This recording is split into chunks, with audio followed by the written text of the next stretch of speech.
홀어머니는 만나는 사람마다 도움을 간절히 청했다. 그리고 바로 그 순간 한 재벌 총수가 차를 세웠다. 어째서 우리 삶은 이토록 힘든 걸까요? 복권에 당첨되셨다고 생각하세요?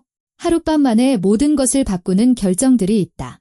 이서연은 4살배기 아들이 고열로 불덩이 같고 마지막 남은 돈마저 사흘 전에 바닥났을 때 빗속에서 그런 결정을 내렸다. 그녀는 낯선 이에게 도움을 청했다. 그는 보이는 것과는 다른 사람이었고 그가 생각했던 그녀 또한 진짜 그녀의 모습이 아니었다. 이것은 빗속에서의 한 번의 만남이 어떻게 두 개의 세계를 무너뜨리고 하나의 새로운 세계를 만들었는지에 대한 이야기이다. 의사가 아들의 체온이 0.5도만 더 오르면 폐렴이 시작될 거라고 말했을 때 서연에게 남은 것은 2,300원과 흠뻑 젖은 재킷뿐이었다. 병원까지 갈 택시비도 약값도 없었다. 조금이라도 따뜻한 고시원방을 구할 돈은 턱없이 부족했다.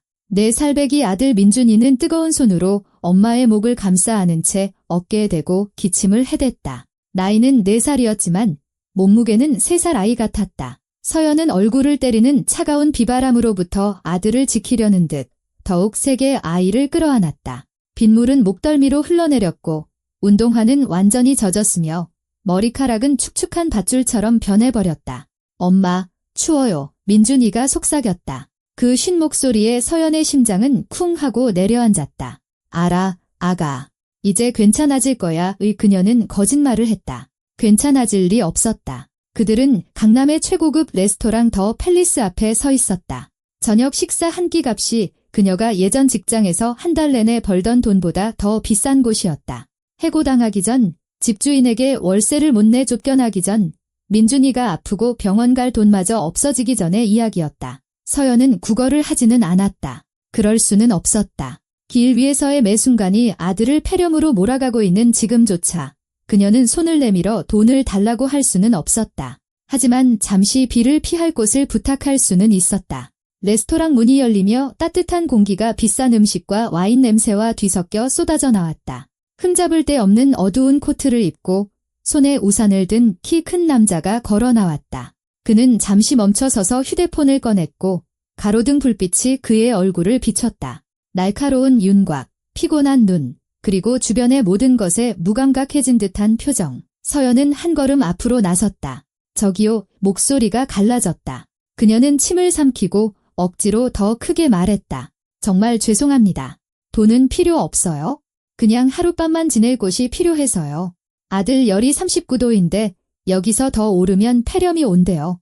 돈을 달라는 게 아니에요. 그냥 따뜻한 곳이면 돼요. 건물이든 계단 밑이든 어디든 괜찮아요. 남자는 휴대폰에서 시선을 들어 그녀를 쳐다보았다. 흠뻑 젖어 떨고 있는 여자와 그 품에 안긴 아이. 그의 얼굴은 아무런 표정 변화가 없었다. 쉼터에는 자리가 없습니까? 그가 차분한 목소리로 물었다. 2주를 기다려야 한대요. 서연은 고개를 저었다. 저희에겐 2주가 없어요. 하룻밤의 여유조차 없어요. 민준이가 다시 기침을 터뜨렸다. 깊고 찢어질 듯한 기침이었다. 서연은 경련하듯 떨리는 아들의 작은 몸을 더욱 세게 껴안았다. 남자는 그들을 지켜보고 있었다. 그의 눈에 무언가 스쳐 지나갔다. 기억, 고통, 혹은 어떤 개인적인 감정. 그는 휴대폰을 주머니에 넣었다. 차는 저쪽에 있습니다. 그가 길가에 세워진 검은색 SUV를 가리키며 말했다. 가시죠. 서연은 얼어붙었다. 어디를요? 제 집으로요. 거긴 따뜻합니다. 왕진 의사도 부를 수 있고 아이에게 필요한 건 다 있을 겁니다. 모든 본능이 소리쳤다. 따라가지 마, 낯선 남자. 비싼 차. 너무나 그럴듯한 제안이야. 서연은 이런 일이 어떤 결과를 낳을 수 있는지 알고 있었다. 뉴스를 봤고 낯선 사람을 믿은 여자들에게 무슨 일이 일어나는지 들었다. 하지만 민준이가 다시 기침을 했고 아이의 이마는 그녀의 뺨을 데일 듯 뜨거웠다. 남는 것과 위험을 감수하는 것. 무엇이 더 끔찍할까? 서연은 남자의 눈을 똑바로 쳐다보았다. 만약 무슨 일이 생긴다면 그녀가 그를 죽이든 그가 그녀를 죽이든 둘 중 하나일 터였다. 하지만 그녀에게 선택의 여지는 없었다. 알겠습니다. 그녀가 말했다. 하지만 분명히 말씀드리는데 만약 저한테 무슨 짓이라도 하려고 한다면?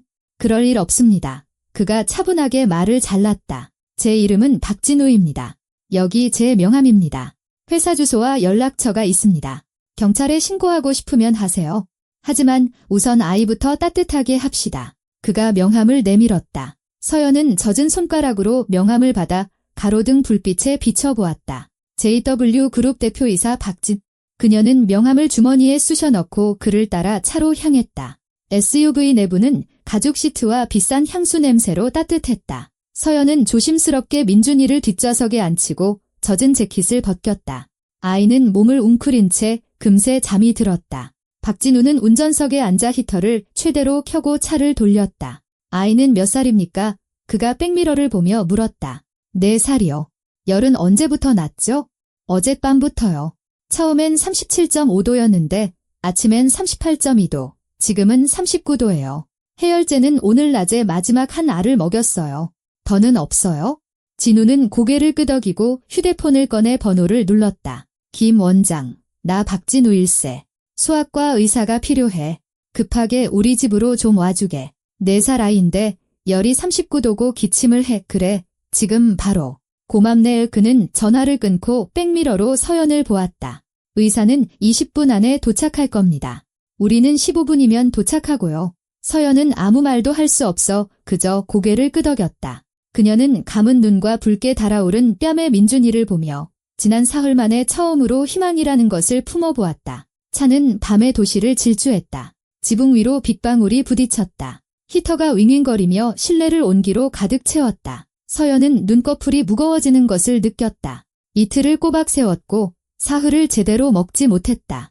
그녀를 버티게 했던 아드레날린이 서서히 사라지고 있었다. 성함이 어떻게 되시죠? 진우가 물었다. 이서연입니다. 서연 씨, 얼마나 못 주무셨습니까? 중요하지 않아요. 중요합니다. 도착하면 샤워하고 식사하고 주무세요. 아이는 의사가 돌볼 겁니다. 아이 곁을 떠나지 않을 거예요. 떠나라고 하지 않았습니다. 곁에 계세요. 서연은 진우의 뒷모습을 보았다. 그는 한밤중에 낯선 사람을 돕는 것이 마치 일상인 것처럼 아무런 감정 없이 차분하게 말했다.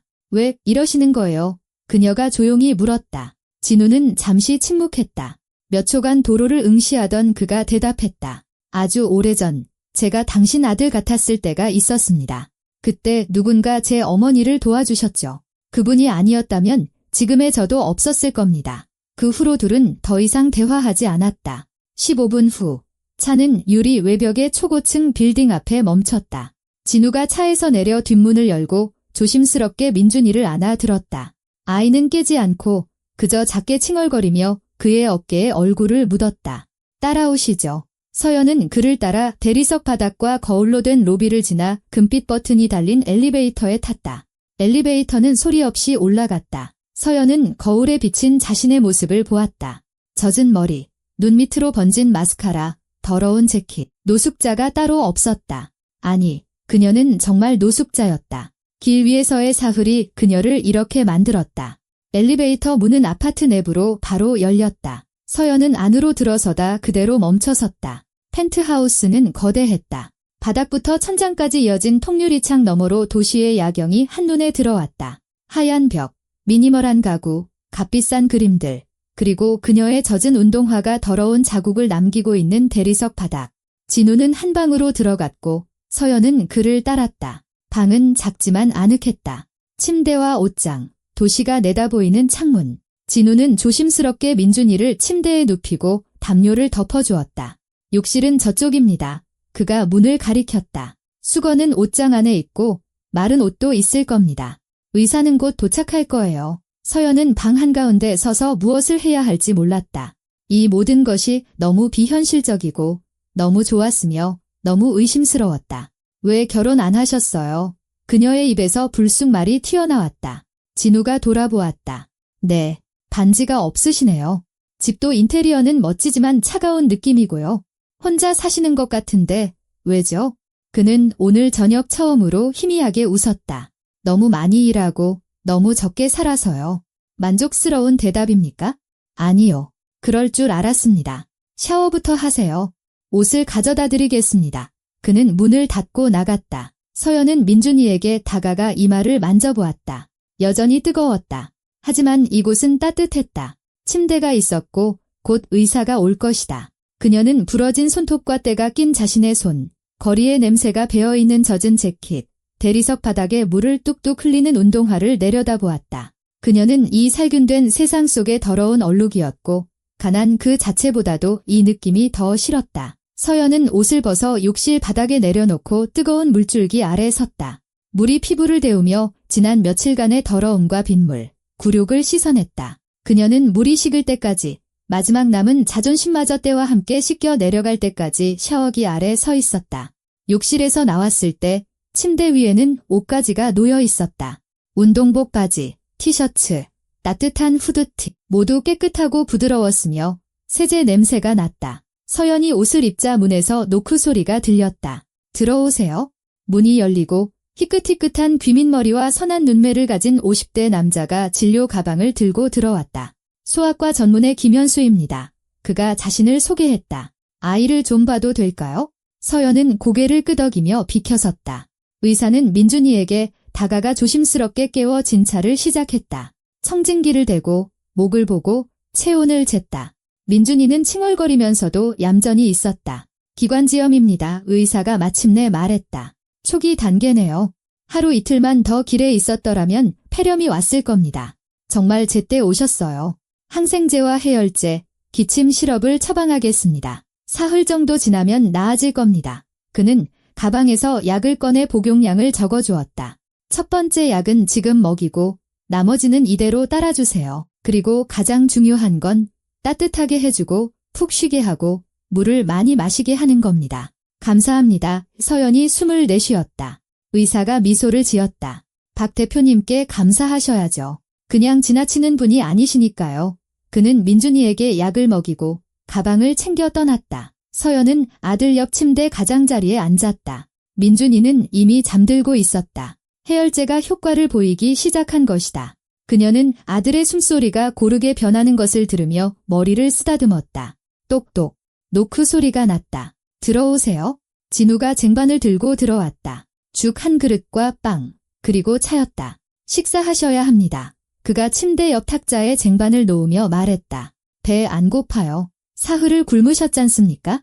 드세요. 서연은 그를 쳐다보았다. 그의 차분한 얼굴, 값비싼 정장, 굳은 살 하나 없는 손, 원하시는 게 뭐죠? 그녀가 조용히 물었다. 아무도 대가 없이 이런 일을 하지는 않아요. 진우는 창가 의자에 앉았다. 당신 아들이 낫길 바랍니다. 그리고 당신이 식사하고 푹 자길 바랍니다. 그리고 내일, 앞으로 어떻게 할지 이야기하죠. 앞으로라니요? 당신은 일이 필요하고 저는 비서가 필요합니다. 관심 있다면 조건을 이야기해보죠. 서연은 얼어붙었다. 저에게 일자리를 제안하시는 건가요? 네. 왜요? 당신은 디테일을 볼 줄 아는 사람이니까요. 돈을 달라고 하지 않고 머물 곳을 청했죠. 그건 인성을 말해줍니다. 그리고 저는 왜 결혼 안 하셨어요? 같은 불편한 질문을 던질 줄 아는 사람이 필요합니다. 그가 씩 웃었다. 서연은 침묵했다. 머릿속에 수천 가지 생각이 맴돌았다. 일, 돈, 집, 민준이의 치료. 필요한 모든 것이었지만 세상에 공짜는 없었다. 만약 제가 동의한다면 그녀가 천천히 말했다. 그건 구원이나 감사가 아니라 일일 겁니다. 계약서와 월급, 조건이 있는 일이요. 아시겠어요? 진우가 고개를 끄덕였다. 알겠습니다. 내일 이야기하죠. 지금은 식사하고 주무세요. 그는 일어나 문을 닫고 나갔다. 서연은 죽 그릇을 보았다가 잠든 민준이를 보았다가 비가 쏟아지는 창밖을 보았다. 그녀는 숟가락을 들어 죽을 먹기 시작했다. 죽은 소박하고 집에서 만든 맛이었고 맛있었다. 레스토랑 셰프의 요리가 아니었다. 피곤할 때 스스로를 위해 끓이는 평범한 죽 그리고 그 점이 이상했다. 서연은 죽을 다 먹고 차를 마신 뒤 민준이 옆에 누웠다. 아이는 그녀에게 바싹부터 코를 킁킁거리며 잠들어 있었다. 그녀는 아들을 껴안으며 마침내 근육이 이완되고 지친 몸이 잠속으로 빠져드는 것을 느꼈다. 잠들기 전 마지막 생각은 내가 무슨 짓을 한 거지 였지만 답은 없었다. 오직 잠뿐이었다. 사흘 만에 첫 잠, 창밖의 빗소리를 들으며 악몽 없이 깊고 깊은 잠에 빠져들었다.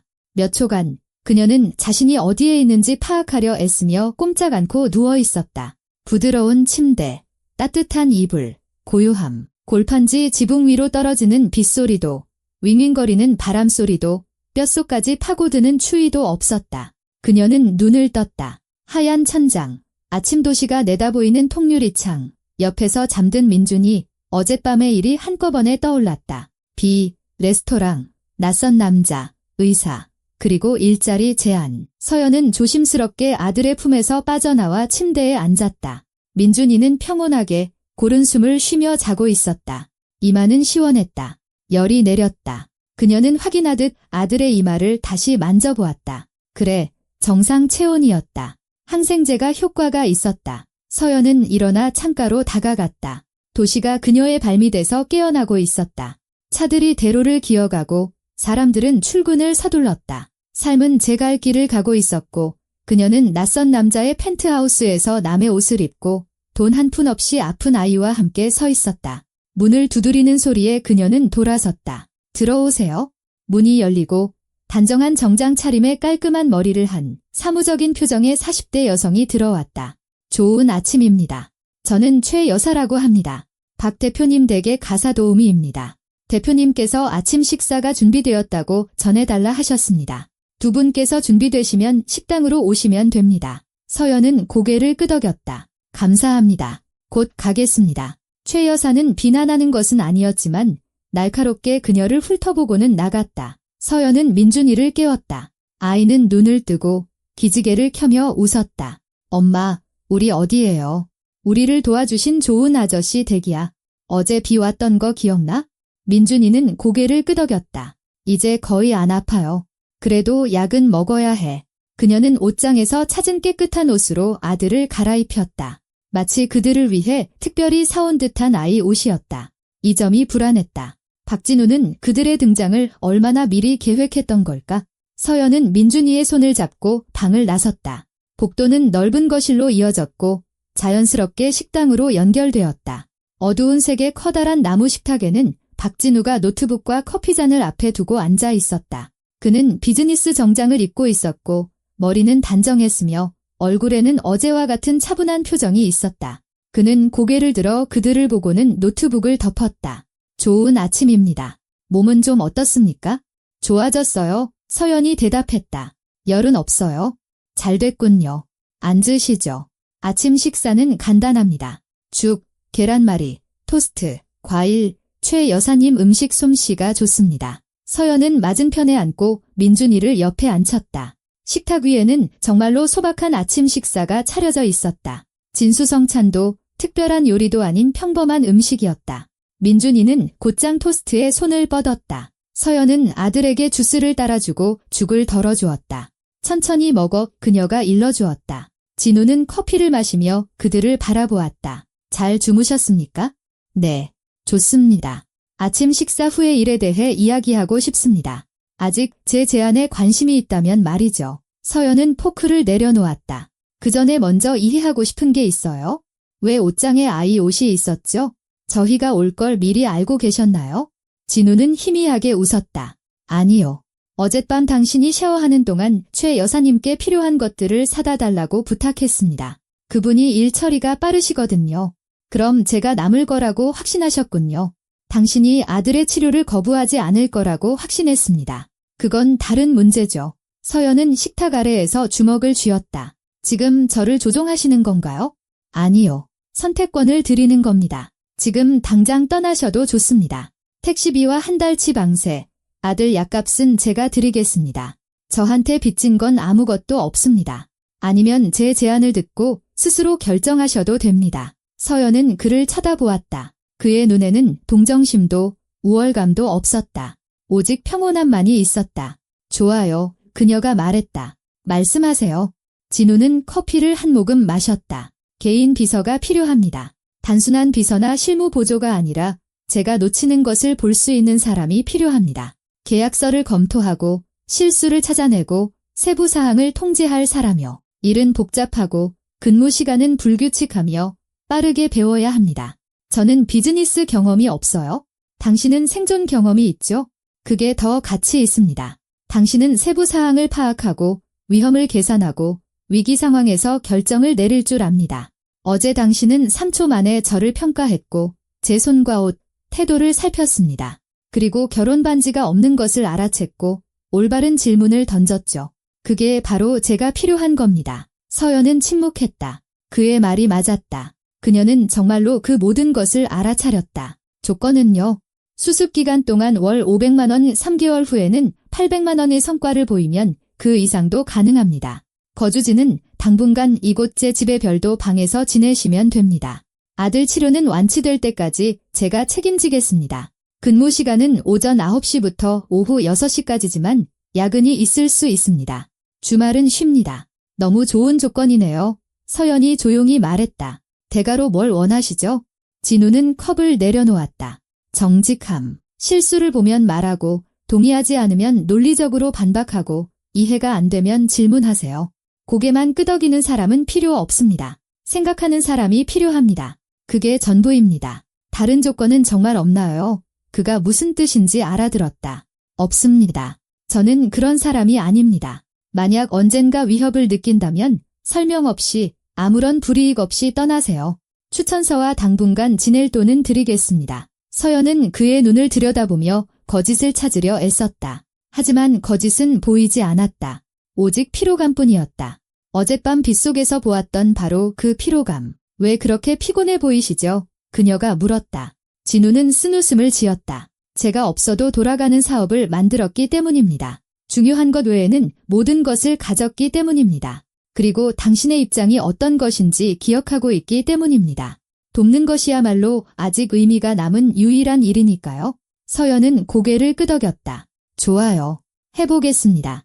하지만 제가 동의한다면 이건 일입니다. 자선이 아니라 계약, 월급, 조건이 있는 일이요. 아셨죠? 알겠습니다. 그들은 식탁을 사이에 두고 악수했다. 그동안 조용히 죽을 먹던 민준이가 갑자기 물었다. 그럼 이제 아저씨도 우리랑 같이 살아요? 서연은 당황했다. 진우는 처음으로 진심으로 웃었다. 아니, 민준아. 난 이 집 다른 곳에서 살아. 하지만 매일 보게 될 거야. 그거 마음에 들어? 민준이가 고개를 끄덕였다. 내 아저씨는 장난감 있어요? 아니, 없는데. 사면 되지. 어떤 거 좋아해? 자동차요. 알았어. 아침 먹고 최 여사님이랑 가게에 같이 가자. 서연은 그들을 보며 가슴속에 이상한 온기가 퍼지는 것을 느꼈다. 민준이가 웃고 있었다. 사흘 동안 웃지 않았던 아이가 지금은 낯선 아저씨와 자동차에 대해 수다를 떨고 있었다. 마치 그게 당연하다는 듯이. 아침 식사 후 진우는 그녀를 서재로 안내했다. 서재는 간결했다. 커다란 책상, 책장, 통유리창, 최소한의 장식. 책상 위에는 서류와 노트북, 펜 2자루가 놓여 있었다. 여기가 당신 자리입니다. 진우가 자신의 맞은편 책상을 가리키며 말했다. 간단한 것부터 시작하죠. 이 계약서들을 검토해서 오류나 불일치, 숨겨진 함정들을 찾아보세요. 이상하다고 생각되는 건 뭐든 표시하세요. 그는 그녀 앞에 서류 뭉치를 놓았다. 서연은 첫 번째 계약서를 들고 읽기 시작했다. 1시간 후, 그녀는 3개의 오류를 찾아냈다. 14항의 잘못된 금액, 7항과 11항 사이의 모순, 그리고 책임조항의 중요한 조건 누락. 진우는 그녀의 표시를 확인하고 고개를 끄덕였다. 좋습니다. 아주 좋아요. 우리 법무팀은 3개 다 놓쳤습니다. 당신이 방금 회사 돈 2억 원을 절약한 겁니다. 서연이 고개를 들었다. 테스트였나요? 아니요. 오늘 제가 서명해야 할 실제 계약서였습니다. 오류를 찾아줘서 고맙습니다. 그는 계약서를 들고 서재를 나갔다. 서연은 혼자 남았다. 그녀는 서류 뭉치와 노트북, 도시가 내려다 보이는 통유리창을 보았다. 2억 원 후 그녀는 1시간 만에 2억 원을 절약했다. 이상한 기분이 들었다. 자부심도, 기쁨도 아닌 다른 무언가. 마치 내면에서 무언가 딸깍하고 제자리를 찾은 느낌이었다. 그녀는 이 일에 소질이 있었다. 아주 뛰어났다. 진우는 10분 후에 돌아왔다. 계약서는 수정해서 내일 서명할 겁니다. 이제 우리 회사가 어떻게 돌아가는지 보여드리죠. 이후 2시간 동안 그는 사업 구조, 프로젝트, 그리고 그녀가 함께 일해야 할 사람들에 대해 설명했다. 서연은 듣고, 기억하고, 질문했다. 진우는 거만하지 않게 동등한 입장에서 차분히 대답했다.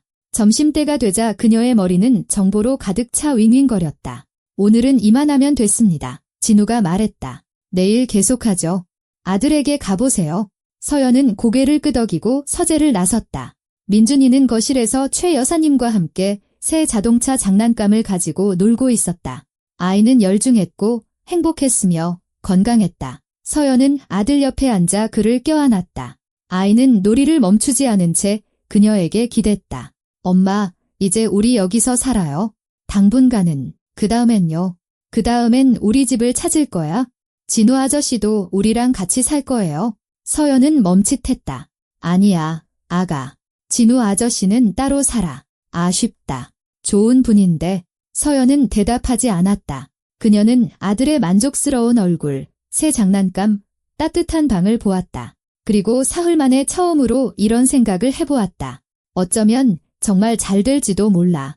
저녁에 민준이가 잠들었을 때 서연은 거실로 돌아왔다. 진우는 소파에 앉아 책을 읽고 있었다. 그는 고개를 들었다. 무슨 일 있습니까? 네, 여쭤볼 게 있어서요. 제 입장이 어떤 건지 기억한다고 하셨잖아요. 무슨 뜻이었나요? 진우는 책을 덮었다. 저는 불우한 가정에서 태어났습니다. 아버지는 술을 드셨고 어머니는 3가지 일을 하셨죠.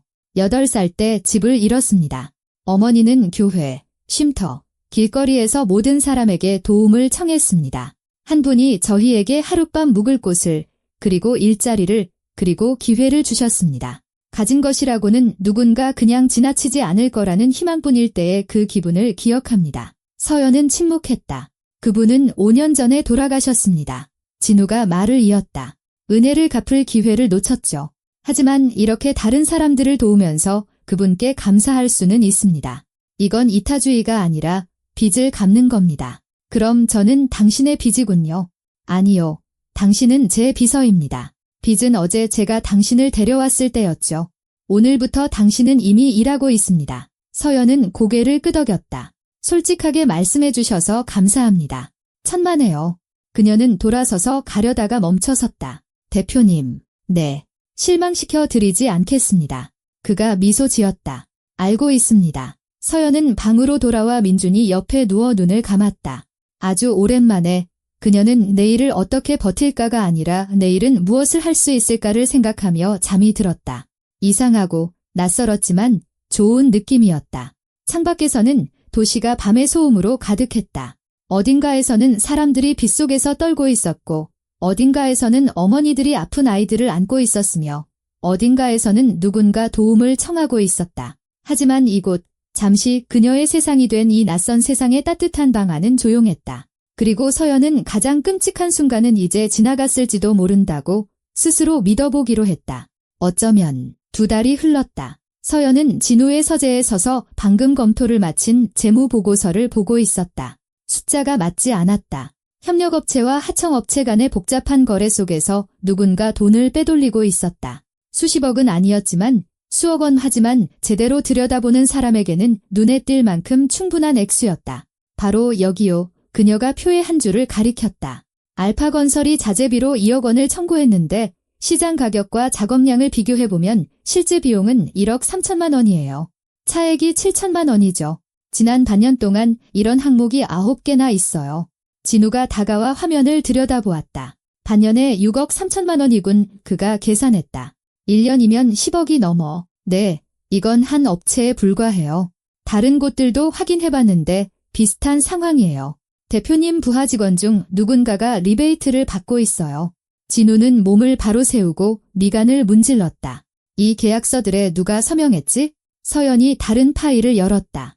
윤상철 부장님이요. 대표님 다음으로 높은 분이시죠. 서재의 침묵이 흘렀다. 진우는 창밖을 내다보았다. 그의 얼굴은 아무런 표정이 없었다. 윤 부장은 나와 8년을 함께 일했어. 그가 마침내 입을 열었다. 나와 함께 이 회사를 세운 사람이야. 알아요. 하지만 숫자는 거짓말을 안 해요. 숫자는 잘못 해석될 수도 있어? 서연은 입술을 굳게 다물었다. 이런 반응을 예상했다. 가까운 사람이 배신자라는 사실을 믿고 싶은 사람은 아무도 없다. 제가 다시 한번 확인해 볼까요? 진우가 고개를 끄덕였다. 확인해봐. 그리고 확증을 찾으면 전체 보고서를 가져와. 서연은 자기 자리로 돌아와 서류에 몰두했다. 다음 사흘 동안 그녀는 거의 서재를 떠나지 않았다. 모든 거래, 모든 청구서, 모든 서명을 확인하고 데이터를 대조하고 연결고리를 찾으며 퍼즐을 맞추어 나갔다. 그리고 퍼즐은 완성되었다. 윤 부장은 단순히 리베이트를 받는 수준이 아니었다. 그는 유령 협력업체, 부풀린 가격, 허위 작업 완료 보고서 등 거대한 계획을 세웠다. 지난 3년간 그는 회사에서 거의 50억 원을 빼돌렸다. 서연은 증거 자료가 담긴 20페이지짜리 보고서를 작성해 인쇄한 뒤 진우의 책상 위에 올려놓았다. 그는 말없이 읽었고 페이지가 넘어갈수록 얼굴이 굳어졌다. 다 읽은 그는 폴더를 닫고 서연을 보았다. 고맙소. 잘했어. 어떻게 하실 건가요? 내일 그와 이야기해 볼 거야. 그게 다인가요? 진우가 고개를 들었다. 무슨 뜻이지? 그를 해고하고 고소하고 돈을 돌려받아야죠. 서연 씨, 그건 그렇게 간단한 문제가 아니야? 윤 부장에겐 가족도 있고 아이들도 있어? 그는 회사를 위해 정말 많은 일을 했어? 한 번의 실수가 8년의 세월을 지울 수는 없는 거야? 그건 실수가 아니라 3년간 이어진 절도예요. 당신의 감정은 이해하지만 이건 감정이 아니에요. 서연이 그의 말을 잘랐다. 사실이에요. 그는 50억을 훔쳤어요. 만약 그를 처벌하지 않는다면 다른 사람들도 보게 될 거예요. 그리고 당신을 속여도 괜찮다고 생각하게 되겠죠. 진우는 턱을 굳게 다물었다. 내가 알아서 하겠소? 이건 내 결정이야. 서연은 고개를 끄덕이고 서재를 나갔다. 다음 날 윤 부장은 아무런 소란 없이 소송 없이 퇴직금과 추천서를 받고 해고되었다. 진우는 그것을 문명적인 이별이라고 불렀다. 서연은 그것을 나약함이라고 생각했지만 입 밖으로 내지는 않았다. 그의 회사였고 그의 결정이었다. 그 사건 이후로 진우는 그녀를 더욱 신뢰하게 되었다. 그녀는 모든 재무 서류, 고객과의 협상, 전략 계획에 접근할 수 있게 되었다. 그녀의 월급은 1,200만 원으로 올랐다. 민준이는 사립 유치원에 다니기 시작했다. 영어와 수영을 가르치는 비싼 곳이었다. 진우가 첫 해 학비를 내주겠다고 고집했다. 서연은 동의했지만 그것을 비드로 기록해두었다. 그녀는 그가 자신들을 위해 해준 모든 것을 목록으로 만들어 한 푼도 빠짐없이 갚을 계획이었다. 삶은 리듬을 찾았다. 9시부터 6시, 때로는 8시까지 일했다. 주말에는 민준이와 함께 공원, 박물관, 영화관에 갔다.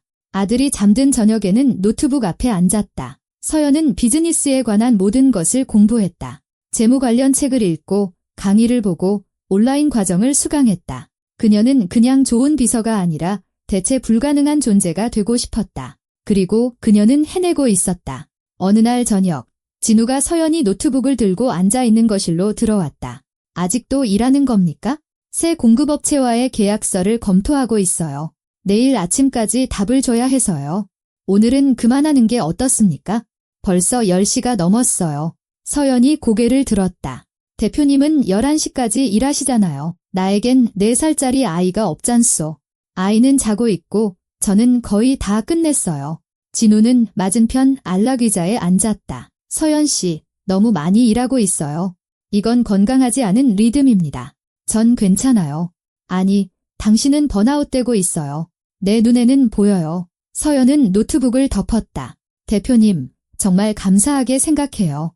하지만 짐이 되고 싶지는 않아요. 제가 받는 만큼 벌고 싶어요. 그러기 위해 12시간을 일해야 한다면 그렇게 할 거예요. 당신은 이미 충분히 벌고 있소? 50억 원의 구멍을 찾아냈고 3개의 계약을 최적화했으며 2달 만에 2명의 새로운 고객을 유치했지. 이건 경이로운 결과요. 그런데 왜 의심하시는 거죠? 당신의 일을 의심하는 게 아니요. 당신이 걱정되는 거요. 서연은 침묵했다. 누군가 자신을 걱정해주는 것에 익숙하지 않았다. 전 괜찮을 거예요. 그녀가 조용히 말했다. 진우가 고개를 끄덕였다. 알고 있소. 하지만 언젠가 감당할 수 없다고 느끼면 제발 말해줘요. 그는 일어나 나갔다. 서연은 닫힌 노트북을 보며 조용히 앉아 있었다. 그리고 다시 노트북을 열어 일을 계속했다. 민준이는 진우에게 점점 더 정을 붙였다. 저녁에 진우가 퇴근하면 아이는 진우 아저씨라고 소리치며 달려가 놀아달라고 졸랐다. 진우는 거절하지 않았다. 그들은 블록을 쌓고 책을 읽고 만화를 보았다. 서연은 그들을 지켜보며 감사함과 불안감이 뒤섞인 이상한 감정을 느꼈다. 민준이는 이미 이 집을 우리 집이라고 불렀다. 그는 따뜻함과 장난감, 관심에 익숙해졌다. 그는 진우에게 익숙해졌다. 그들이 떠나게 되면 어떻게 될까? 어느 날 저녁, 서연이 민준이를 재우고 있을 때 아들이 물었다. 엄마, 진우 아저씨가 우리 아빠예요. 서연은 얼어붙었다. 아니야, 아가. 진우 아저씨는 우리 친구야. 왜 우리는 아빠가 없어요? 그냥 그렇게 됐어. 진우 아저씨가 우리 아빠가 되면 안 돼요? 서연은 무슨 말을 해야 할지 몰랐다. 그녀는 민준이의 머리를 쓰다듬었다. 자렴, 아가. 다 괜찮을 거야. 하지만 방에서 나왔을 때 그녀의 눈에는 눈물이 고여 있었다. 그녀는 깨달았다. 그들은 너무 익숙해졌고 너무 정이 들었다. 이것은 위험했다. 언젠가는 떠나야 할 것이고 오래 머물수록 민준이가 더 아플 것이기 때문이었다. 하지만 지금 떠나는 것은 아들에게서 안정감, 보살핌, 따뜻함이라는 그가 한 번도 가져보지 못했던 것들을 빼앗는 것을 의미했다. 서연은 무엇이 옳은지 알 수 없었다. 일주일 후, 진우는 중요한 행사가 있다고 알렸다. 새 프로젝트 론칭 기념 사교 모임이요. 그가 설명했다. 투자자, 파트너, 언론이 오고 형식은 공식적이요. 당신도 거기에 있어줬으면 좋겠소. 제가 왜요? 당신이 이 프로젝트를 누구보다 잘 알잖소. 만약 투자자 중 누군가가 기술적인 질문을 하면 당신이 대답해줬으면 좋겠소. 저는 그런 행사에서 사람들과 어울리는 법을 몰라요. 배우면 돼요. 그것도 일의 일부요. 서연은 고개를 끄덕였다. 행사 당일 최 여사가 드레스를 고르는 것을 도와주었다. 심플하고 우아한 검은색 드레스였다. 서연은 거울에 비친 자신의 모습을 보며 스스로를 알아보지 못했다. 머리 손질, 화장, 값비싼 드레스. 그녀는 마치 그들처럼 보였다. 2달 전, 길 위에서 자신을 보지도 않고 지나치던 바로 그 사람들처럼. 진우는 로비에서 그녀를 기다리고 있었다. 그녀를 보자 그는 잠시 멈칫했다. 아름답군요. 그가 말했다. 감사합니다. 서연은 이 드레스가 불편했다. 마치 사기꾼이 된 기분이었다. 그들은 고급 호텔에 도착했다. 홀은 야회복을 입은 사람들로 가득했다. 샹들리에, 샴페인, 조용한 음악. 서연이 속하지 않은 세계였다. 진우는 그녀를 자신의 수석 분석가로 소개했다. 사람들은 미소를 짓고 악수를 청하고 질문을 던졌다. 서연은 명확하고 간결하게 대답했다. 그녀는 프로젝트를 잘 알았고 유능했지만 여전히 이방인처럼 느껴졌다. 1시간 후 값비싼 드레스에 거만한 표정을 한 50대 여성이 그들에게 다가왔다. 진우야, 내 옆에 분을 소개해줘야지. 진우는 긴장했다. 어머니, 이쪽은 제 수석 분석가인 이서연 씨입니다. 서연 씨, 제 어머니이십니다. 서연은 손을 내밀었다. 진우의 어머니는 마치 더러운 것을 만지는 듯 손끝으로만 악수했다. 분석가라의 그녀가 되뇌었다. 흥미롭구나. 내 아들 회사에서 일한 지는 얼마나 됐니? 2달 됐습니다. 2달. 진우의 어머니는 차가운 미소를 지었다. 그런데 벌써 수석 분석가라니 정말 빠른 승진이네. 아주 재능이 뛰어난가 보구나. 그녀의 목소리에는 독이 서려 있었다. 서연은 즉시 그것을 알아차렸다. 제 일을 잘하려고 노력할 뿐입니다. 물론이지. 진우는 항상 장래가 유망한 사람들을 잘 찾아냈으니까 그녀는 장래가 유망한이라는 단어를 마치 다른 의미인 것처럼 발음했다. 진우가 어머니의 어깨에 손을 얹었다. 어머니, 저희는 투자자들과 이야기를 좀 나눠야 해서요. 그럼 방해하지 않을게. 그녀는 돌아서서 가버렸다. 서연은 얼굴에 피가 쏠리는 것을 느끼며 꼼짝 않고 서 있었다. 신경 쓰지 마시오. 진우가 조용히 말했다. 어머니는 항상 저러시니까. 어머님은 어머니가 무슨 생각하는지 알고 있소. 오해하시는 거요? 하지만 서연은 이미 듣고 있지 않았다. 그녀는 진우의 어머니가 바에 서서 다른 여자와 이야기하며 이따금씩 이쪽을 쳐다보는 것을 보았다. 30분 후 바로 그 여자가 서연에게 다가왔다. 젊고 아름다우며 유명 디자이너의 드레스를 입고 있었다. 안녕하세요. 전 소희라고 해요. 진우 씨랑 같이 일하신다고 들었어요. 네, 정말 흥미롭네요. 어떻게 만나셨어요? 서연은 그 질문에 담긴 함정을 느꼈다. 길에서요. 그녀는 솔직하게 대답했다. 소희는 미소 지었다. 길에서라니 로맨틱하네요. 그러자마자 바로 일자리를 제안했나요? 바로 그런 건 아니에요. 제 아들을 먼저 도와주셨어요. 아들이 있으세요? 몇 살인데요? 4살이요. 4살. 소희는 고개를 끄덕였다. 남편은요? 없어요. 그렇군요. 소희는 지나가던 웨이터의 쟁반에서 잔을 집어들었다. 한 모금 마시더니 실수로 서연의 드레스에 와인을 쏟았다. 어머나, 그녀가 외쳤다. 죄송해요. 제가 너무 칠칠치 못해서. 붉은 와인이 검은 드레스 위로 어두운 얼룩을 남기며 번졌다. 주위 사람들이 돌아보았다. 누군가 웃음을 터뜨렸다. 서연은 꼼짝 않고 서 있었다. 그녀는 소희의 가식적인 미안함을 보며 깨달았다. 고의였어. 괜찮아요. 그녀가 차분하게 말했다. 아니에요. 아니에요. 정말 죄송해요. 소희가 그녀에게 냅킨을 건넸다. 얼른 지워야 하는데. 서연은 냅킨을 받아 얼룩을 닦았지만 얼룩은 더 번지기만 했다. 인파 속 어딘가에서 누군가의 목소리가 들렸다. 가엾어라. 드레스 빌려 입었나 봐. 웃음소리가 더 커졌다. 서연은 발밑에 땅이 꺼지는 듯한 느낌을 받았다. 그녀는 눈으로 진우를 찾았다. 그는 홀 반대편에서 투자자들과 이야기하고 있었고 무슨 일이 일어나는지 보지 못했다. 그녀는 홀 한가운데 드레스에 얼룩이 묻은 채 비웃음과 조롱의 시선 속에 서 있었다. 그는 침묵했고 나서주지 않았고 지켜주지 않았다.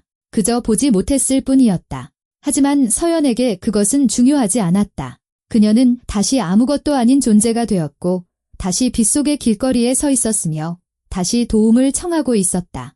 이번에는 비싼 드레스를 입고 있었을 뿐. 서연은 뒤돌아서 출구를 향해 걸었다. 빠르게 뒤돌아보지 않고 밖으로 나와 택시를 잡고 주소를 말했다. 집에 도착하자마자 그녀는 옷을 갈아입고 자신과 민준이의 짐을 가방에 쌌다. 그리고 아들을 깨웠다. 엄마, 무슨 일이에요? 아들이 졸린 목소리로 물었다. 우리 떠나는 거야, 아가. 어디로요? 할머니 댁으로. 진우 아저씨는요? 서연은 목구멍으로 넘어오는 덩어리를 삼켰다. 진우 아저씨는 여기 남을 거야. 왜요? 그래야만 해. 그녀는 가방을 들고 민준이의 손을 잡고 아파트를 나섰다. 엘리베이터 안에서 민준이가 물었다. 엄마, 우리 행복했었어? 서연은 눈물을 머금고 아들을 보았다. 응, 아가. 행복했었어. 그럼 왜 떠나는 거야? 그녀는 대답하지 않았다. 4살배기 아이에게 행복이 때로는 남의 것이고 남의 행복 속에 머무는 것은 빛 속에 서 있는 것과 같아서 언젠가는 흠뻑 젖게 된다는 것을 어떻게 설명해야 할지 몰랐기 때문이다. 그들은 밖으로 나왔다. 비는 오지 않았다. 따뜻한 저녁이었고 하늘에는 별이 있었고 고요했다. 서연은 택시를 잡고 뒤돌아보지 않고 떠났다. 진우는 자정이 되어서야 집에 돌아왔다. 투자자들과의 협상이 길어졌고 그 후에는 건배가 그리고 계약 세부 사항에 대한 논의가 이어졌다. 그는 지쳤고 이 지긋지긋한 정장을 벗고 잠자리에 드는 것 외에는 아무것도 원하지 않았다. 그는 엘리베이터를 타고 올라가 아파트 문을 열었다. 그리고 즉시 무언가 잘못되었음을 느꼈다. 고요함이 달랐다. 모두가 잠든 평범한 밤의 고요함이 아니라 텅 비고 죽은 듯한 고요함이었다. 진우는 거실로 들어가 불을 켰다. 모든 것이 제자리에 있었다. 주방으로 가보았다. 역시 모든 것이 제자리에 있었다. 그는 서연의 방으로 가서 문을 두드렸다. 조용했다. 그는 문을 살짝 열었다. 방은 비어 있었다. 침대는 정리되어 있었고 짐은 없었다. 민준이의 장난감도 없었다. 아무것도 없었다. 진우는 문가에 얼어붙었다. 그들이 떠났다. 그는 휴대폰을 꺼내 서연의 번호를 눌렀다. 전화기가 꺼져 있어 다시 눌렀다. 역시 꺼져 있었다. 그는 최 여사에게 전화했다. 최 여사님, 오늘 저녁에 서연 씨 보셨습니까? 네, 대표님. 10시쯤 행사에서 돌아와서 옷을 갈아입고 짐을 챙겨 민준이와 함께 떠났습니다. 무슨 말은 없었나요? 아니요, 택시를 불러달라고만 했습니다. 그게 다입니다. 네. 진우는 전화를 끊고 텅 빈 방의 침대 가장자리에 앉았다. 무슨 일이 있었던 걸까? 아침에도 괜찮았고 낮에도 괜찮았다. 행사장에서 그는 그녀를 투자자들에게 소개했다. 그녀는 질문에 훌륭하게 대답했다. 모든 것이 완벽하게 진행되고 있었다. 그 후 그는 일본 파트너들과 이야기하러 잠시 자리를 비웠고 돌아왔을 때 그녀는 없었다. 그는 그녀가 화장실에 갔다고 생각하고 기다렸다. 그러다 피곤해서 집에 갔다고 생각했다. 전화를 하려던 참외 계약 논의 때문에 불려갔다. 그런데 그녀는 짐을 싸서 떠나버렸다. 왜? 진우는 손으로 얼굴을 쓸어내렸다. 머리가 깨질 것 같았다. 그는 일어나 서재로 가서 노트북을 열었다. 서연의 미완성된 보고서, 서류 여백에 남긴 그녀의 메모, 단정한 글씨체를 보았다. 2달 동안 그녀는 미친 듯이 일했다. 변호사들이 보지 못한 실수를 찾아냈고 분석가들이 생각하지 못한 해결책을 제안했으며 회사에 수십억 원을 절약해 주었다. 그는 몇 년간 함께 일한 사람들보다 그녀를 더 신뢰하기 시작했다. 그런데 그녀는 아무런 설명도 말 한마디도 없이 떠나버렸다. 진우는 노트북을 닫고 휴대폰을 보았다. 다시 그녀의 번호를 눌렀다. 꺼져 있었다. 그는 휴대폰을 소파에 던지고 발코니로 나갔다. 도시가 그의 발밑에서 잠들어 있었다. 불빛, 도로, 단 한순간도 멈추지 않는 삶, 그리고 그는 텅 빈 아파트의 발코니에 서서 무슨 일이 일어났는지 이해하지 못했다. 다음 날 아침, 진우는 두통과 함께 어두운 기분으로 사무실에 출근했다. 비서가 커피를 가져다 주었다. 그는 맛도 느끼지 못한 채 단숨에 마셨다. 9시에 어머니에게서 전화가 왔다. 진우야, 나 좀 봐야겠다. 지금은 시간이 없어요. 어머니, 중요한 일이야. 오너라. 그는 1시간 후에 어머니 댁에 도착했다. 어머니는 거실에서 그를 기다리고 있었다. 우아하고 차갑고 손에 찻잔을 들고 있었다. 앉아라, 이 그녀가 말했다. 진우는 앉았다. 무슨 일이에요? 그 여자 해고했니? 어떤 여자요? 이서연 말이다. 네, 그 분석가. 진우는 턱을 굳게 다물었다. 아니요, 스스로 나갔어요. 잘 됐구나. 아주 잘 됐어. 어머니는 찻잔을 내려놓았다. 진우야, 난 내 어미다. 내가 최고가 되길 바라. 그리고 그 여자는 너한테 어울리지 않아. 어머니, 그 사람은 제 직원이었어요. 그냥 직원이라고요. 내게 그런 말 마라. 그냥 직원이라고? 내가 그 여자를 어떻게 보는지, 그 여자가 널 어떻게 보는지 내가 다 봤다. 난 눈뜬장님이 아니야. 어머니가 오해하시는 거예요? 아니, 내가 오해하는 거다. 길거리에서 데려온 여자, 내 딸린 미혼모, 학벌도, 연줄도, 미래도 없는 그런 여자와 내 인생을 엮을 수 있다고 생각한다면 말이다. 그녀에겐 미래가 있어요. 뛰어난 분석가라고요. 내가 동정심에 주워온 거지일 뿐이야. 그만하세요. 어머니는 의자 등받이에 기댔다. 내가 화내는 건 안다. 하지만 한 달만 지나면 내게 고마워할 거다. 소희, 그 애가 너한테 필요한 사람이야. 똑똑하고 교양 있고 좋은 집안 출신이지. 너희 둘은 완벽하게 어울려. 소희가 어제 서연 씨 드레스에 와인을 쏟았어요. 고의로. 우연이었겠지? 아니요. 호텔 CCTV 영상을 봤어요. 일부러 그런 거예요. 어머니 부탁으로요? 어머니는 대답하지 않았지만 그녀의 침묵이 답이었다. 진우는 일어섰다. 어머니는 정말 참을 수가 없군요. 난 내 어미고 내가 실수하는 걸 막아주는 거다. 서연 씨가 떠난 건 실수를 막은 게 아니라 재앙이에요. 그는 돌아서서 문을 쾅 닫고 나갔다. 다음 2주 동안 진우는 서연을 찾으려 애썼다. 아는 모든 번호로 전화를 걸고 그녀가 언젠가 언급했던 주소들을 찾아다녔다. 공통된 지인들에게 물어보았다. 아무것도 없었다. 그녀는 마치 증발한 것처럼 사라졌다. 회사 일은 엉망이 되어갔다. 서연이 없으니 계약서를 검토하고 실수를 찾고 세부 사항을 통제할 사람이 없었다. 진우가 직접 해보려 했지만 감당할 수 없었다.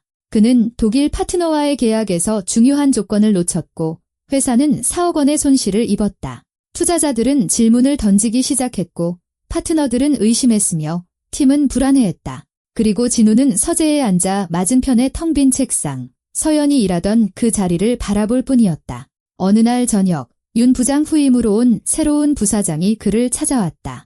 대표님, 드릴 말씀이 있습니다. 듣고 있소. 직원들이 불안해하고 있습니다. 이서연 씨가 떠난 후에 일이 제대로 진행되지 않고 있습니다. 혹시 대체할 사람을 찾아보는 게 어떨까요? 그녀를 대체할 사람은 없어. 진우가 딱딱하게 되풀이했다. 나가보시오. 부사장이 나갔다. 진우는 혼자 남았다. 그는 책상 서랍을 열어 명함을 꺼냈다. 빗속의 첫날 밤, 서연에게 주었던 바로 그 명함이었다. 뒷면에는 그녀가 적어준 전화번호가 있었다. 지금은 꺼져 있는 그 번호. 그는 명함을 손에 쥐고 돌리며 그날 밤을 떠올렸다. 아이를 안고 서 있던 그녀의 모습. 흠뻑 젖고 떨고 있었지만 돈을 구걸하지는 않았다. 오직 머물 곳, 오직 기회만을 청했다. 그를 똑바로 쳐다보며 만약 무슨 짓이라도 하려고 한다면 기라고 말하던 그녀의 모습. 그리고 그럴 일 없습니다. 라고 대답했던 자신의 모습. 그리고 그는 정말로 그러지 않았다. 그는 거리를 유지했고 그녀를 동료로, 전문가로 대했다. 하지만 마음속 깊은 곳에서는 알고 있었다. 그녀는 동료 이상이 되었다는 것을. 그가 신뢰하고 존경하고 매일 아침 기다리던 사람이 되었다는 것을. 그리고 그는 그녀를 놓쳤다. 지켜주지 못했기 때문에, 그녀에게 지지가 필요했던 바로 그 순간에 곁에 없었기 때문에. 진우는 명함을 책상에 내던지고 머리를 감쌌다. 그는 모든 것을 망쳐버렸다. 한 달이 지났다. 진우는 서재에 앉아 기계적으로 서류에 서명하고 있었다. 읽어보지도 않았다. 무슨 상관인가? 어차피 서연 말고는 아무도 실수를 찾아내지 못할 텐데. 그녀였다면 찾아냈을 것이다. 전화벨이 울렸다. 모르는 번호였다. 여보세요. 대표님, 저 최 여사입니다. 네, 제가 오늘 길에서 우연히 이서연 씨를 만났습니다. 작은 회계사무소에서 일하더군요. 월급은 200만 원 정도고요. 고시원에서 지낸다고 합니다. 민준이가 아프대요. 또 기관지염이라고요. 그런데 좋은 의사를 찾아갈 형편이 못 된다고 합니다. 진우는 얼어붙었다. 어디입니까? 최 여사가 주소를 불러주었다. 감사합니다. 진우는 말하고 전화를 끊었다. 그는 재킷을 집어들고 사무실을 뛰쳐나갔다. 주소는 도시 외곽에 있었다. 낡은 건물, 벗겨진 페인트, 곰팡내 나는 좁은 복도. 진우는 3층으로 올라가 해당 호실 문을 찾아 두드렸다. 들어오세요. 피곤한 목소리가 들렸다. 그는 안으로 들어갔다. 방은 아주 작았다. 침대, 책상, 옷장이 전부였다. 침대에는 민준이가 야은 이불을 덮고 창백한 얼굴로 눈을 감고 누워 있었다. 옆에는 서연이 앉아 그의 손을 잡고 있었다. 그녀는 고개를 들고는 굳어버렸다. 박진우 씨. 그는 문가에 서서 무슨 말을 해야 할지 몰랐다. 그녀는 살이 빠졌고 눈 밑에는 다크서클이 있었다. 값싼 옷, 시선에 담긴 피로감, 고작 한 달이었다. 그런데 그녀는 다시 빗속에 서 있던 그 여자로 돌아가 있었다. 여긴 어쩐 일이에요? 그녀가 조용히 물었다. 당신을 찾고 있었소. 왜요? 내가 바보였으니까. 그 행사장에서 당신을 지켜줬어야 했으니까. 어머니와 소희가 당신을 모욕하도록 내버려 뒀으니까. 그리고 가장 중요한 말을 하지 못했으니까. 서연이 일어나 그에게 다가왔다. 가장 중요한 말이요? 당신이 그냥 직원이 아니라는 것. 2달 만에 당신이 내게 중요하고 아주 중요한 사람이 되었다는 것. 그리고 당신이 떠났을 때 나는 당신 없이는 아무것도 돌아가지 않는다는 걸 깨달았소. 회사도, 나 자신도. 서연은 침묵했다. 어머니와는 연을 끊었소. 진우가 말을 이었다. 내 인생에 간섭하지 말라고 했지? 소희에게는 다시는 나타나지 말라고 했고, 어머니 가족과 연관된 투자자 절반을 잃었고, 계약과 연줄, 평판도 잃었소. 왜 그런 짓을 한 거예요? 그들이 옳았다는 걸 깨달았으니까? 나는 정말로 당신을 직원으로만 보지 않았소. 그리고 그게 실수였지? 당신이 자격이 없어서가 아니라 내가 일과 감정을 섞을 권리가 없었기 때문이요. 하지만 더 이상 아무것도 느끼지 않는 척할 수가 없소. 서연은 한 걸음 물러섰다. 진우 씨, 그만해요. 아니, 이 말은 해야겠소? 당신을 사랑하게 됐소? 언제부터인지는 모르겠소? 아마 첫날 밤, 당신이 돈이 아니라 머물 곳을 청했을 때부터였을지도.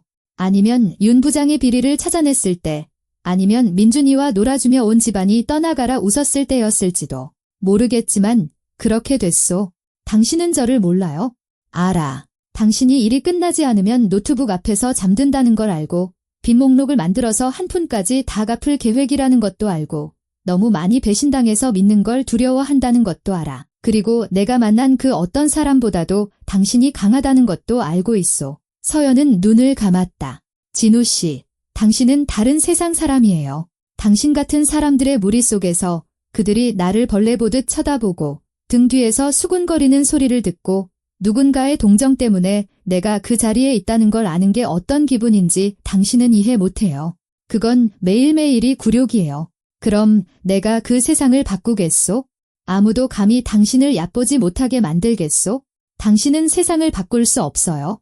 내 세상은 바꿀 수 있소. 그는 그녀에게 다가가 손을 잡았다. 서연 씨, 돌아와 줘요. 제발. 이를 위해서가 아니라 우리를 위해서. 우리가 함께 할 수 있었던 가능성을 위해서. 서연은 그의 눈을 보았다. 그녀의 시선에는 고통이 담겨 있었다. 만약 제가 또 도망치면요? 이 압박감을 이겨내지 못하면요. 민준이가 다시 정을 붙였다가 또 잃게 돼서 더 상처받으면요. 그땐 내가 항상 곁에 있을 거요. 약속하오. 침대에서 민준이가 신음했다. 서연은 손을 빼고 아들에게 다가갔다. 엄마, 아이가 쉰 목소리로 말했다. 진우 아저씨 왔어요. 응, 아가. 이제 우리 집에 돌아가는 거예요? 서연은 진우를 보았다가 아들을 보았다가 다시 진우를 보았다. 그리고 한 달 전 별빛 아래를 떠나며 결심했던 말을 했다. 아니, 민준아. 우린 여기 있을 거야? 진우의 얼굴이 하얗게 질렸다. 서연 씨, 가세요. 그녀가 조용하지만 단호하게 말했다. 제발요. 전 못 가요. 갈 수 있소. 가야만 하오. 저는 당신의 구제 프로젝트가 되고 싶지 않으니까요. 당신이 동정하는 사람이 되고 싶지 않아요. 제 힘으로 일어서고 싶어요. 아시겠어요? 제 힘으로요. 진우는 꼼짝 않고 서 있다가 고개를 끄덕였다. 알겠습니다. 그는 돌아서서 나갔다. 서연은 민준이 옆 침대에 앉아 울었다. 아들이 듣지 못하도록 조용히. 창밖에서는 다시 비가 내리고 있었다. 첫날 밤처럼. 단지 이번에는 그녀가 빗속에 서 있지 않았다. 그녀는 안에 있었다. 자신의 방, 자신의 삶 속에. 그리고 그것은 비록 씁쓸했지만 그녀의 승리였다. 5장, 빗속의 선택. 3개월이 지났다. 서연이 사무실 컴퓨터에서 회계 프로그램을 닫고 있을 때 정장을 입은 낯선 남자가 사무실로 들어왔다. 이서연 씨 되십니까? 네. 저는 최민우라고 합니다. 자선재단 2번째 기회 소속입니다. 저희는 홀어머니들이 자립할 수 있도록 돕습니다. 주거, 자녀 치료, 교육을 지원하고 취업도 돕고 있습니다. 프로그램 참여를 제안하고 싶습니다. 서연은 미간을 찌푸렸다. 저에 대해 어떻게 아셨죠? 공통된 지인을 통해 추천받았습니다. 박진우 씨요. 최민호는 대답하지 않았지만 그의 침묵은 어떤 말보다도 웅변적이었다. 감사합니다만 저는 자선이 필요 없습니다. 이건 자선이 아니라 지원 프로그램입니다. 지금 도움을 받고 나중에 자립하게 되면 다른 사람들을 돕는 거죠. 선의의 순환입니다. 서연은 고개를 저었다. 박 대표님께는 제가 혼자서도 잘 해낼 거라고 전해주세요. 최민호는 책상 위에 명함을 내려놓았다. 생각이 바뀌시면 언제든 전화주세요. 그는 떠났다. 서연은 명함을 집어들었다. 버리려다가 멈춰 서서 읽어보았다. 자선재단 2번째 기회. 대표 최민호, 설립자 박진우. 그녀는 명함을 주먹에 꽉 쥐었다. 그는 그녀를 포기하지 않았다. 그녀가 그를 방에서 쫓아낸 후에도 3개월의 침묵 후에도 그는 그저 다른 방법으로 돕고 있었을 뿐이다. 그녀 개인만이 아니라 그녀와 같은 처지에 있는 모든 사람들을. 서연은 명함을 가방에 넣고 사무실을 나섰다. 저녁에 민준이가 잠들었을 때 그녀는 노트북을 꺼내 자선재단 2번째 기회를 검색했다. 웹사이트는 단순했지만 정보는 충분했다. 재단은 반년 동안 운영되었고 이미 37명의 여성을 도왔다. 주거, 치료, 교육을 지원하고 일자리를 찾아주었다. 목표는 사람들에게 물고기가 아니라 낚싯대를 주는 것이었다. 서연은 후기들을 읽었다. 자신과 같은 처지에 있었던 아픈 아이를 안고 빗속에 서 있던 그리고 기회를 얻었던 여성들의 이야기. 그리고 문득 깨달았다. 박진우가 변했다. 그는 단순히 어머니와 연을 끊고 투자자들을 잃은 것이 아니었다. 그는 새로운 의미를 찾았고 자신의 고통을 행동으로 옮겼다. 다음 날 서연은 명함에 적힌 번호로 전화했다. 최민호 대표님, 이서연입니다. 제가 생각해봤는데 혹시 재단의 도움을 받는 사람으로서가 아니라 무료 컨설턴트로 도움을 드릴 수 있을까 해서요. 제가 재무에 밝거든요. 수화기 너머로 잠시 침묵이 흘렀다. 이서연 씨, 저희야 기꺼이 환영합니다. 정말 감사합니다. 일주일 후 그녀는 재단 사무실을 찾았다. 작은 공간, 몇 개의 책상, 벽에는 도움을 받은 행복한 가족들의 사진이 걸려 있었다. 그리고 책상 하나에 박진우가 앉아 있었다. 그는 고개를 들어 그녀를 보고는 굳어졌다. 서연 씨, 안녕하세요. 어색한 침묵이 흘렀다. 최 대표가 당신이 돕기로 했다고 하더군요.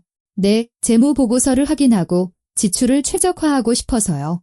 좋습니다. 고마워요. 그들은 서로 마주선 채 무슨 말을 해야 할지 몰랐다. 민준이는 어떻습니까? 진우가 물었다. 좋아졌어요. 기관지염은 다 나았어요. 다행이군요. 또다시 침묵. 진우 씨, 왜 이 재단을 만드셨어요? 그는 벽에 걸린 사진들을 보았다. 언젠가 낯선 사람이 제 어머니에게 기회를 주었기 때문입니다. 그리고 제가 당신에게 기회를 주었죠. 그리고 당신은 제게 사람들이 필요한 건 동정이 아니라는 걸 보여주었습니다. 그들에게 필요한 건 믿음이었어요. 스스로 해낼 수 있다는 믿음. 저는 그 믿음을 주고 싶습니다. 서연은 고개를 끄덕였다. 옳은 일이에요. 그들은 다음 2달 동안 함께 일했다. 서연은 본업이 끝난 저녁에 와서 서류를 검토하고 절약할 방법을 찾고 지원 프로그램을 짜는 것을 도왔다. 진우는 압박하지도 돌아와 달라고 애원하지도 않고 그저 곁에서 함께 일했다. 어느 날 저녁 모두가 퇴근하고 사무실에 둘만 남았다. 서연은 보고서를 마무리하고 있었고 진우는 서류를 정리하고 있었다. 서연 씨, 그가 갑자기 말했다. 할 말이 있습니다. 그녀는 고개를 들었다. 제가 틀렸다는 걸 깨달았습니다. 3개월 전 당신에게 가서 사랑과 감정에 대해 이야기했죠. 하지만 당신이 옳았습니다. 그건 불공평했어요. 당신은 막 일어서기 시작했는데 저는 또 당신을 구해주려고 했으니까요. 미안합니다. 서연은 펜을 내려놓았다. 당신 탓이 아니에요. 그냥 제가 그 길을 혼자 가봐야 했어요. 아시겠어요? 저는 제게 증명해야만 했어요. 도움 없이, 구걸 없이 제 힘으로 할 수 있다는 거요. 그리고 증명했군요. 네, 저는 제 돈으로 아파트를 얻었고 2가지 일을 하고 있어요. 민준이는 유치원에 다니고 우린 잘 지내고 있어요. 알고 있습니다. 그리고 당신이 자랑스럽습니다. 서연은 미소 지었다. 고마워요. 진우는 일어나 창가로 다가갔다. 창밖에는 보슬비가 내리고 있었다. 그 첫날 밤 기억합니까? 어떻게 잊겠어요? 저는 레스토랑 앞에 서서 휴대폰을 보며 제 인생이 얼마나 공허한지 생각하고 있었습니다. 그러다 당신을 보았죠? 흠뻑 젖은 채 아이를 안고 절망 속에서도 돈을 구걸하지 않던 그 당당한 모습. 그리고 무언가 딸깍했습니다. 저는 생각했죠. 이게 진짜 삶이구나. 돈도, 사업도, 성공도 아닌 빗속에 서서도 부서지지 않는 저 능력이야말로. 서연이 그에게 다가갔다. 진우 씨, 저도 할 말이 있어요. 그때 행사장에서 떠날 때 저는 소희 씨와 당신 어머니 그리고 저를 지켜주지 않은 당신에게 화가 났어요. 하지만 무엇보다도 제 자신에게 가장 화가 났죠. 따뜻함과 보살핌, 누군가 곁에 있다는 느낌에 익숙해지도록 내버려둔 제 자신에게요. 그런데 등 뒤에서 들려온 한마디에 모든 것이 무너졌어요. 저는 아직 준비되지 않았다는 걸 깨달았어요. 누군가와 함께할 준비, 믿을 준비가요. 그럼 지금은요? 서연은 그의 눈을 보았다. 지금은 시도해볼 준비가 됐어요. 진우는 얼어붙었다. 네, 함께 무언가를 만들어 나갈 준비가 됐다고요? 영원을 약속하진 못해요.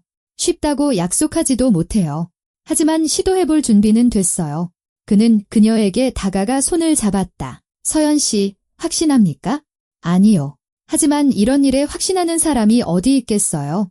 그는 5개월 만에 처음으로 진심으로 행복하게 웃으며 그녀를 껴안았다. 서연은 그에게 기대어 그의 심장 박동을 들으며 생각했다. 어쩌면 행복은 보장이 아닐지도 몰라. 어쩌면 그건 그냥 선택일지도. 매일매일 믿기로 선택하고 시도하기로 선택하고 포기하지 않기로 선택하는 것. 창밖의 빗줄기는 굵어졌지만 그들은 따뜻한 실내에 함께 있었고 그것이 그들의 선택이었다. 반년 후 2번째 기회재단은 도시에서 가장 큰 재단 중 하나가 되었다. 서연은 재무부서를 이끌었고 진우는 전략을 총괄했다. 그들은 한 팀으로 일했다. 민준이는 초등학교 1학년이 되었다. 그는 더 이상 왜 아빠가 없는지 묻지 않았다. 아빠를 대신하는 사람이 아니라 곁에 있기로 선택한 사람. 진우가 항상 곁에 있었기 때문이다. 어느 날 저녁 그들이 민준이를 재우고 있을 때 아이가 물었다. 진우 아저씨, 이제 엄마랑 같이 있는 거예요? 진우는 서연을 보았다. 그녀가 고개를 끄덕였다. 응, 민준아. 영원히 함께 있을 거야. 서연이 아들 옆에 앉았다. 민준아, 영원이라는 게 뭔지 알아? 그건 한 번 하는 약속이 아니야. 매일매일 하는 선택이야. 우리는 오늘 함께 있기로 선택하고 내일도 다시 선택할 거고 모레도 그럴 거야. 그렇게 매일매일. 그게 바로 영원이야. 민준이는 마치 이해했다는 듯이 고개를 끄덕였다. 좋아요. 저도 선택할래요. 그들은 불을 끄고 방에서 나왔다. 거실에서 진우는 서연을 껴안았다. 당신이 그때 옳았소. 그가 말했다. 이건 구원이 아니라 일이어야 한다고 말했을 때 말이오. 우리는 매일 이 관계를 위해 노력하고 있고 이건 내게 일어난 최고의 일이오. 서연이 미소 지었다. 우리에게 일어난. 창밖에는 비가 내리고 있었지만 그건 그냥 비였다. 절망의 상징도 불행의 징조도 아닌 그저 언젠가는 그칠 비 그리고 그들은 자신들의 선택으로 따뜻한 실내에 함께 있을 것이다.